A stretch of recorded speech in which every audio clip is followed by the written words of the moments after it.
பூவனூர்னு ஒரு அழகான கிராமம் இருந்துச்சு.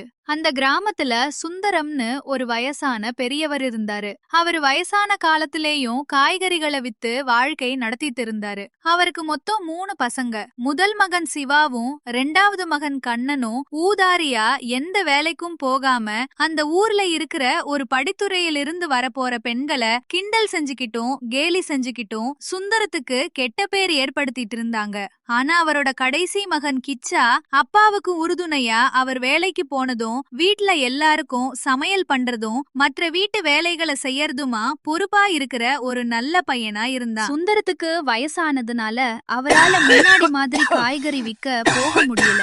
அவரு தன்னோட இறுதி காலம் நெருங்கிடுச்சுன்னு நினைச்சாரு. அதனால அவரோட 3 பசங்களையும் கூப்பிட்டு, பசங்களா, இப்பெல்லாம் எனக்கு அடிக்கடி உடம்பு முடியாம போகுது.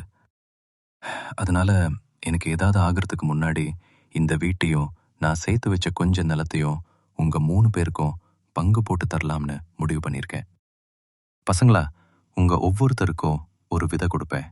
அது மூலமா யார் அதை பராமரிச்சு நிறைய பூக்கள் இருக்கிற செடியா வளர்க்குறீங்களோ அவங்களுக்கு தான் இந்த வீடு அப்படின்னு சொன்னாரு. அவர் சொன்ன மாதிரியே ஒருத்தருக்கும் ஒரு விதைய கொடுத்து வளர்க்கும்படி சொன்னாரு. சிவாவும் கண்ணனும் விதைய வாங்கி தொட்டில போட்டதோடு சரி. அதுக்கப்புறம் அதுக்கு தண்ணி ஊத்துறதும் இல்ல, அத கவனிக்கிறது இல்ல. ஆனா கிச்சா தினமும் அந்த செடிக்கு தண்ணி ஊத்தி உரம் போட்டு கவனமா பார்த்துக்கிட்டான். இதையெல்லாம் சுந்தரம் கவனிச்சுட்டு தான் இருந்தாரு. கொஞ்ச நாளுக்கு அப்புறம் கிச்சாவோட தொட்டில அழகான பூக்கள் நிறைய பூத்திருந்ததுச்சு. கிச்சா அத ஆசையா எடுத்துக்கிட்டு அப்பா கிட்ட கொண்டு போய் காட்ட போனா. அப்பா, இங்க பாத்தீங்களா? நீங்க சொன்ன மாதிரியே நான் வளர்த்த இந்த செடியில நிறைய பூக்கள் பூத்திருக்குப்பா. அடடா, எவ்வளவு அழகான பெரிய பெரிய பூக்கள். நீ இதை எவ்வளவு கஷ்டப்பட்டு வளர்த்தேன்னு நான் கவனிச்சேன் கிச்சா. நீ எப்பவுமே என்னோட செல்ல மகன்தான். அத பார்த்து 2 பேருக்கும் பொறாமையா இருந்துச்சு. ஏன்னா அவங்க 2 பேரோட தொட்டிலையும் எந்த செடியும் முளைக்கல. அதனால சிவாவும் கண்ணனும் திருட்டுத்தனமா நிறைய பூக்கள் இருக்கிற செடிய வாங்கிட்டு வந்து, அப்பா, இங்க பாத்தீங்களா? என்னோட செடியிலும் கண்ணனோட செடியிலும் நிறைய பூக்கள் இருக்கு. நீங்க சொன்னபடி இந்த வீடு எங்க 2 பேருக்கும் தானே கொடுக்க போறீங்க அப்படின்னு சொன்னாங்க. சிவாவும் கண்ணனும் பொய் சொல்லி ஏமாத்துறாங்கன்னு சுந்தரத்துக்கு நல்லா தெரிஞ்சது. ஆனாலும் அவர் சொன்ன மாதிரி நிறைய பூக்கள் இருக்கிற செடிங்களை சிவாவும் கண்ணனும் எடுத்துட்டு வந்ததுனால சுந்தரத்துக்கு எதுவும் சொல்ல முடியல. அவரு தன்னோட இளைய மகன் கிச்சாவுடைய நிலைமை நினைச்சு ரொம்ப வருத்தப்பட்டாரு. ஒரு நாள் அவருடைய பசங்களை கூப்பிட்டு, பசங்களா, நான் ஏற்கனவே உங்களுக்கு சொன்னபடி இந்த வீடு சிவாவுக்கும் கண்ணனுக்கும் நான் எழுதி கொடுக்கறேன்.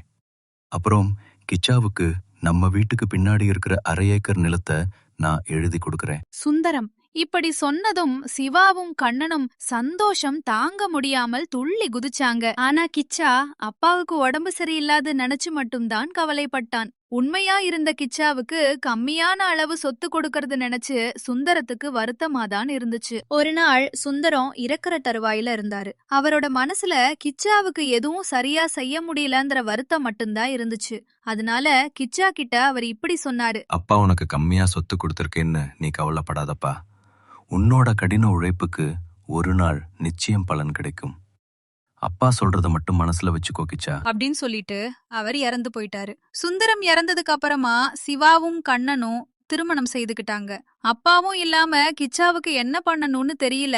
ஒரு நாள் கிச்சா ரொம்ப வயிறு பசில அவனோட அண்ணன் கிட்ட போய் சாப்பாடு கேட்டான். அண்ணா, எனக்கு ரொம்ப வயிறு பசிக்குது.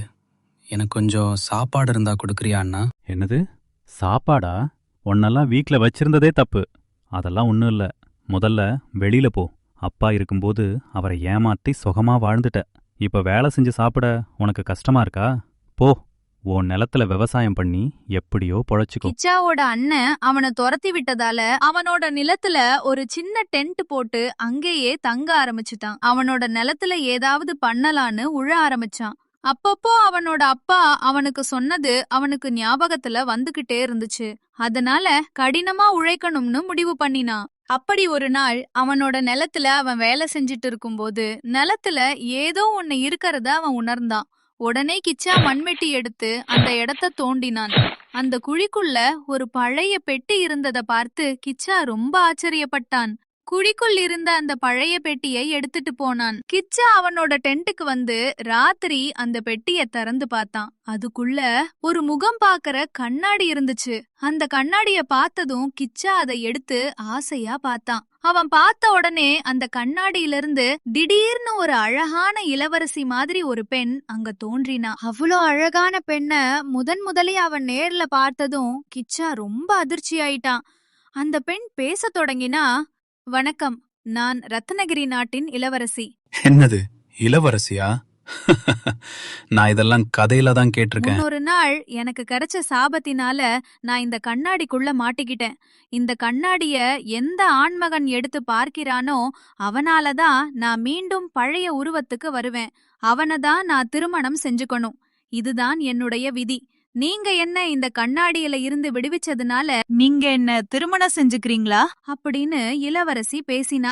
எல்லாராலையும் ஒதுக்கப்பட்ட கிச்சாவுக்கு இளவரசி வந்தது ஒரு மிகப்பெரிய ஆறுதலா இருந்தது. அதனால 2 பேரும் சந்தோஷமா திருமணம் செஞ்சுக்கிட்டாங்க.